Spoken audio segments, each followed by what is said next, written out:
하나님 앞과 살아있는 자와 죽은 자를 심판하실 그리스도 예수 앞에서 그가 나타나실 것과 그의 나라를 두고 엄히 명하노니 너는 말씀을 전파하라. 때를 얻든지 못 얻든지 항상 힘쓰라. 범사의 오래 참음과 가르침으로 경책하며 경계하며 권하라. 때가 이르리니 사람이 바른 교훈을 받지 아니하며 귀가 가려워서 자기의 사욕을 따를 스승을 많이 두고 또 그 귀를 진리에서 돌이켜 허탄한 이야기를 따르리라. 그러나 너는 모든 일에 신중하여 고난을 받으며 전도자의 일을 하며 내 직무를 다하라. 전제와 같이 내가 벌써 부어지고 나의 떠날 시각이 가까웠도다.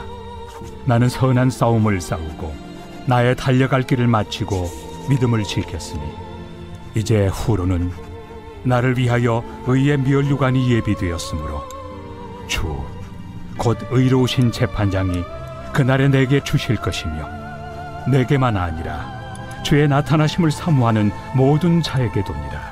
할렐루야! 오늘도 행복한 아침 묵상으로 하루를 시작하시는 사랑하는 천안침례교회 모든 성도님들을 진심으로 환영하고 축복합니다. 오늘 하루도 진리의 말씀 굳게 붙들고 믿음의 길을 걸어가시는 복된 하루 되시기를 축복합니다. 이제 수능이 일주일도 채 남지 않았습니다.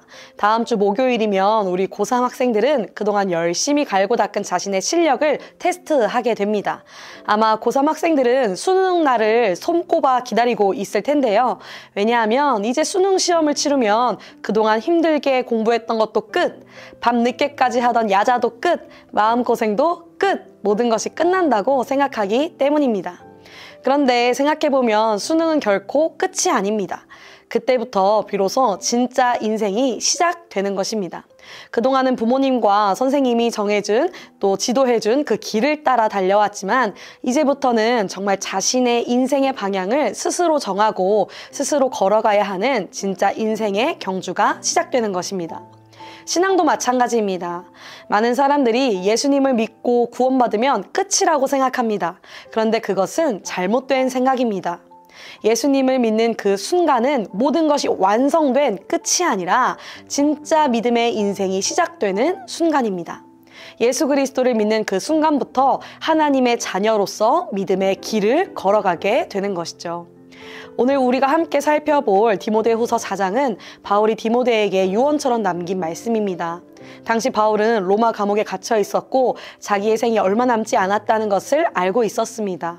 그래서 바울은 이 편지를 통해 믿음의 경주를 마치면서 복음의 사명을 디모데에게 넘기고자 했던 것입니다.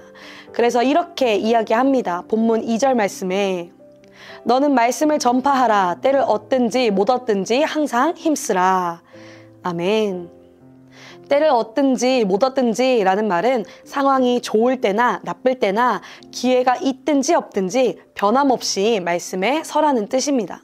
신앙생활에는 언제나 잘 될 때와 막힐 때가 있습니다.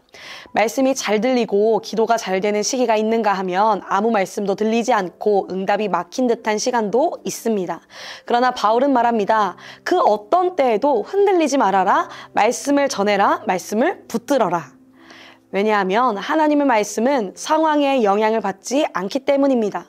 사람의 감정은 흔들려도 하나님의 진리는 결코 흔들리지 않습니다.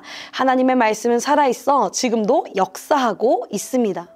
그래서 신앙의 성숙은 좋을 때 믿는 신앙뿐만 아니라 좋지 않을 때도 믿음을 지키는 신앙이 참된 신앙입니다.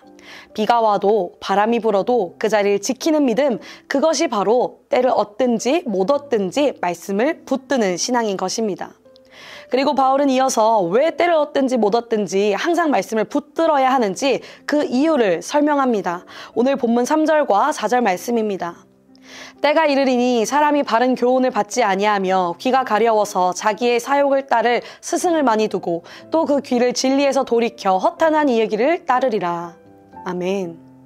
바울은 경고합니다. 앞으로 진리를 듣기 어려운 시대가 올 것이다. 사람들이 듣고 싶어하는 말만 듣고 자기의 마음에 드는 것만 믿고 또 말씀보다 감정이 앞서는 시대가 올 것이다 라고 이야기합니다. 오늘날 우리가 살아가는 시대가 바로 그렇지 않습니까? 하나님이 중심이 아니라 인간 중심, 진리보다는 여론, 말씀보다는 내가 느끼는 대로, 내가 생각하는 대로가 더 중요하고 우선시 되는 시대입니다. 하지만 진리는 변하지 않습니다. 하나님의 말씀은 시대에 따라 달라지는 의견이 아니라 영원히 서 있는 기준이 되기 때문입니다. 그래서 바울은 디모데에게 명령한 것입니다. 그러나 너는 모든 일에 신중하여 고난을 받으며 전도자의 일을 하며 내 직무를 다하라. 아멘. 시대가 혼란스러워도 말씀을 기준으로 판단하라는 것입니다. 모두가 귀를 막고 진리를 거부할 것이다. 그러나 너는 말씀을 붙들고 흔들리지 말아라. 모두가 핑계대며 타협할 것이다. 그러나 너는 말씀을 붙들고 끝까지 서 있으라. 라고 이야기하는 것이죠. 특별히 바울은 디모데에게 내 직무를 다하라 라고 이야기하는데요. 여기서 직무는 디아코니아 라는 단어로 섬김, 봉사, 맡은 자리를 의미합니다. 즉 하나님이 내게 맡기신 그 자리에서 충성하라는 의미입니다. 하나님이 내게 주신 자리, 가정에서, 직장에서, 교회에서 하나님이 세우신 그 자리에서 신실하게, 성실하게 살아가야 하는 것이죠. 왜냐? 선한 싸움을 싸우고 달려갈 길을 마치고 믿음을 지킨 자들에게는 하나님이 예비하신 의의 면류관이 있기 때문입니다. 사랑하는 성도님들, 오늘 우리도 마찬가지입니다. 예수를 믿는 그 순간은 끝이 아니라 새로운 시작입니다. 우리의 신앙은 한 번의 결단으로 끝나는 것이 아니라 평생을 두고 걸어가야 하는 믿음의 경주입니다. 그런데 혹시 지금 이 자리에서 그 믿음의 경주를 잠시 멈춘 분이 혹시 계십니까?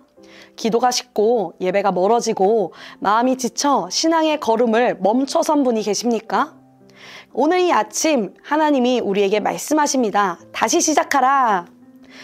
오늘 다시 말씀을 붙듭시다. 오늘 다시 주님의 부르심 앞에 서봅시다. 때를 얻든지 못 얻든지 흔들리지 말고 말씀을 붙들고 다시 걸어갑시다. 비록 우리의 걸음이 느릴지라도 또 더딜지라도 또 때로는 넘어질지라도 주님은 우리를 다시 일으키시며 완주하게 하시는 분이심을 믿습니다. 오늘 하루 다시 믿음으로, 다시 말씀으로, 다시 사명으로 시작하시어 바울과 같이 하나님이 예비하신 의의 면류관을 향하여 달려가는 귀하고 복된 우리 모든 성도님들이 다 되시기를 예수 그리스도의 이름으로 축복합니다. 말씀을 생각하며 함께 기도하겠습니다. 사랑과 은혜가 풍성하신 하나님 아버지, 오늘도 우리에게 새 아침을 주시고 말씀 앞에 머물며 하루를 시작하게 하시니 감사드립니다. 하나님, 오늘 우리에게 주신 말씀처럼 예수님을 믿는 순간이 끝이 아니라 진짜 믿음의 인생의 시작임을 고백합니다. 우리의 신앙이 단 한순간의 경험이 아니라 감정이 아니라 평생을 두고 걸어가는 믿음의 경주가 되게 하여 주시옵소서. 때를 얻든지 못 얻든지 말씀 위에 서게 하여 주시고 환경이 좋을 때뿐만 아니라 어려움 속에 있을 때에도 흔들리지 않는 믿음을 허락하여 주시옵소서. 진리가 거부당하고 사람들이 귀를 막는 시대 속에서도 오직 주님의 말씀을 굳게 붙들고 주님이 맡기신 사명을 충성되이 감당하게 하여 주시옵소서. 그리하여 믿음의 경주를 마치는 그날 바울처럼 당당하게 믿음을 지켰다고 고백하게 하시고 하나님이 예비하신 의의 면류관을 받는 인생이 다 되게 하여 주시옵소서. 감사드리며 이 모든 말씀 살아계신 우리 주 예수 그리스도의 이름으로 기도드립니다. 아멘. 주님, 우리에게 어떠한 힘듦이 있을지라도 언제나 예배 자리에 나오겠습니다. 우리가 이 부르심의 길, 십자가의 길을 결코 포기하지 않겠습니다. 우리 결단의 마음을 주님께 올려드리며 나아갑시다.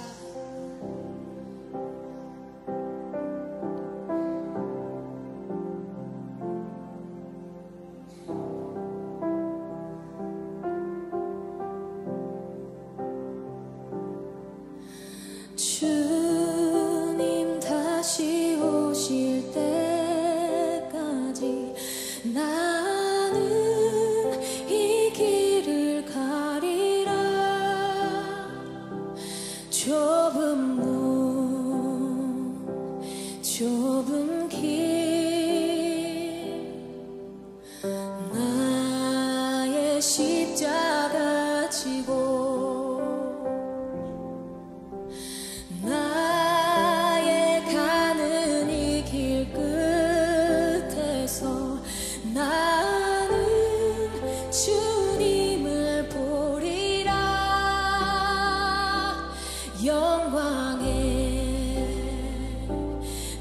주